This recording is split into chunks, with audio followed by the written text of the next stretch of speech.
Welcome, Wargamers, to another segment on Dark Angels Week.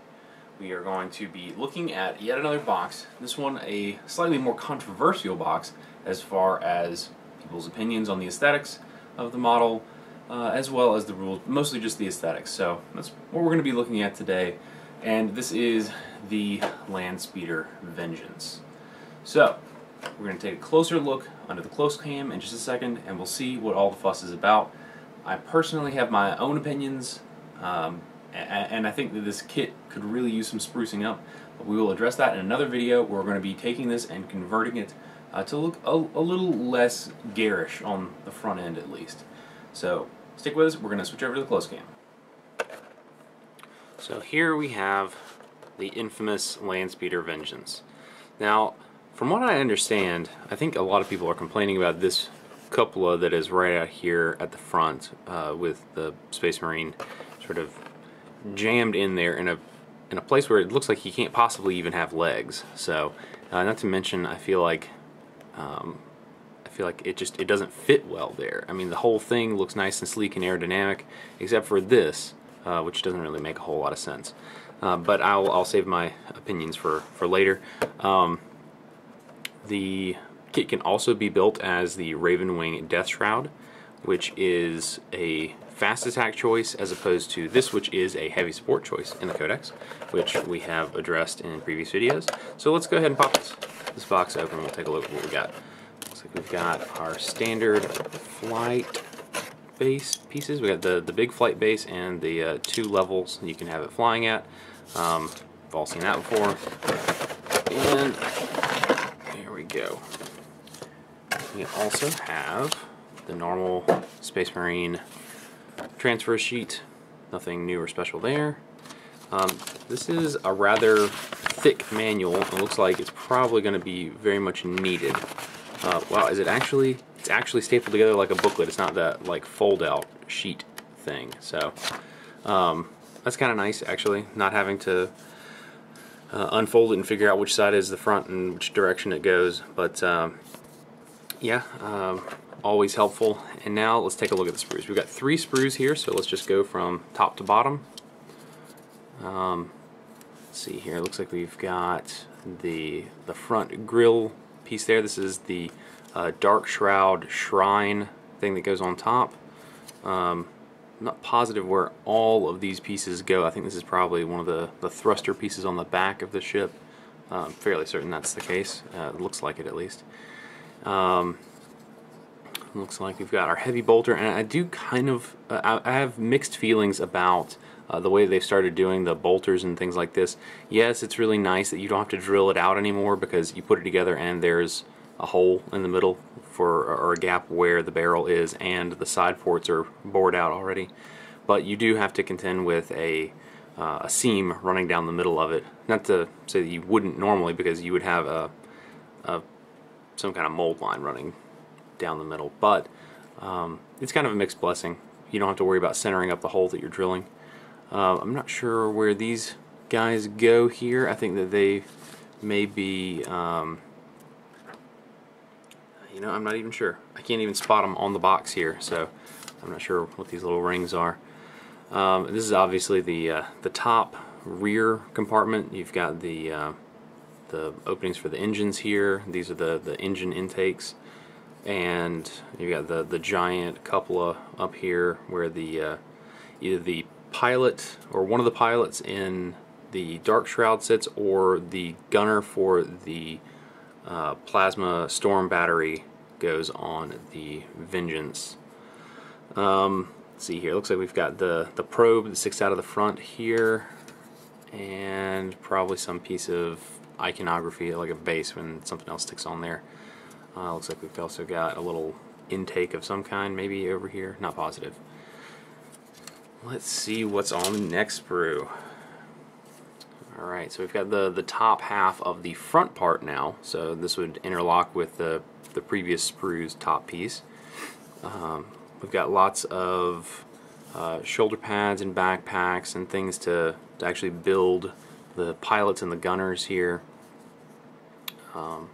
Got more hatching, and there's the inside for the top cupola there, whether he's going to be one of the pilots on the Dark Shroud or the gunner on the Landspeeder Vengeance.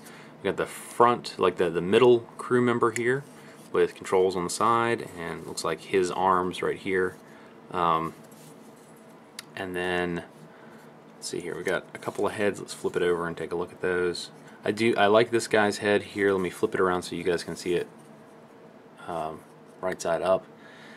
I've always been a fan of the knight sort of helmets, and this guy looks like he's got some pretty serious optics going on there. We've got all these little tiny, I'm going to see if I can get really close here. We've got all these tiny little shrouded figures. I think those are pretty cool. I may not use them on this, but I think those would be excellent for dressing up other vehicles. That's one of the things that, you know, whether you like this kit or not, it comes with so much cool heraldry that you know, you're probably not going to use all of it on this one vehicle, so you're bound to use it on other vehicles to dress them up and make them look a little more Dark Angels like. Yeah, and the backs of those little figures are flat, so they're essentially just supposed to be appliques, little bas-relief sculptures on the side of the tank or whatever you stick it on. And we've got some more little shrine pieces here.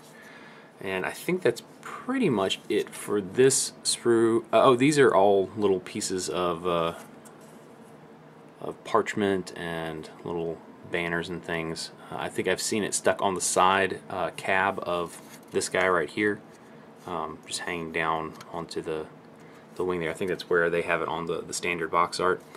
And the final sprue has the underside of the whole operation there, and we've got the engine pieces here. These fit onto the undersides. If you noticed on the other ones, all of the engines were essentially just the top halves, and these are the bottoms.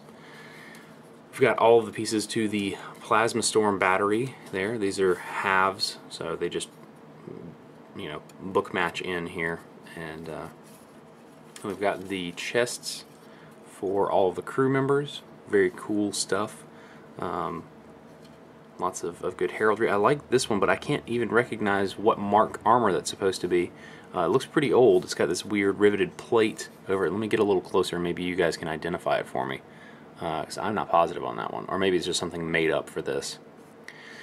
So we've got a couple of gunner hands there. I guess this is for the forward gunner, and maybe for the top gunner if you're doing the Vengeance. I'm not sure. I haven't put one of these together yet. I plan on putting this together shortly after this video.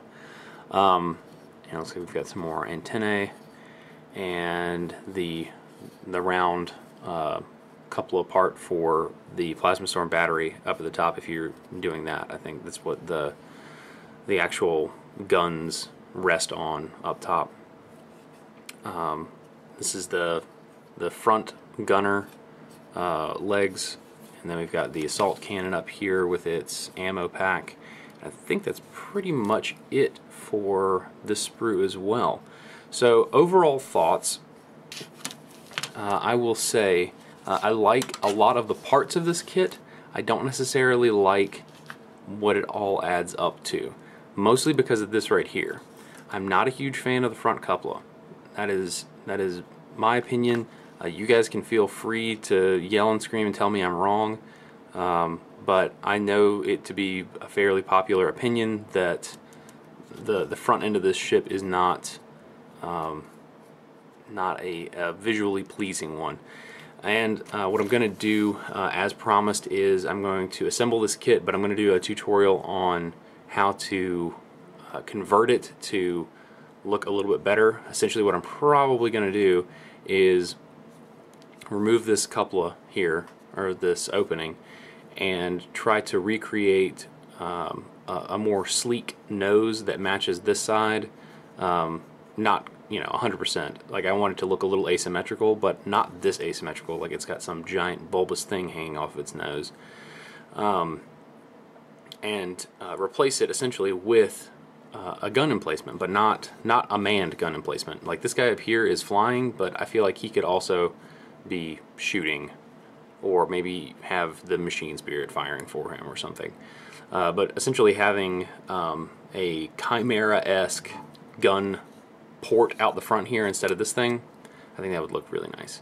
But I will do that in a future video here. I hope to have that done possibly even this weekend, depending on timing and how much effort this takes, and also depending on commission load. So anyway, I will bid you all farewell for now, and I appreciate you tuning in and checking out this new kit.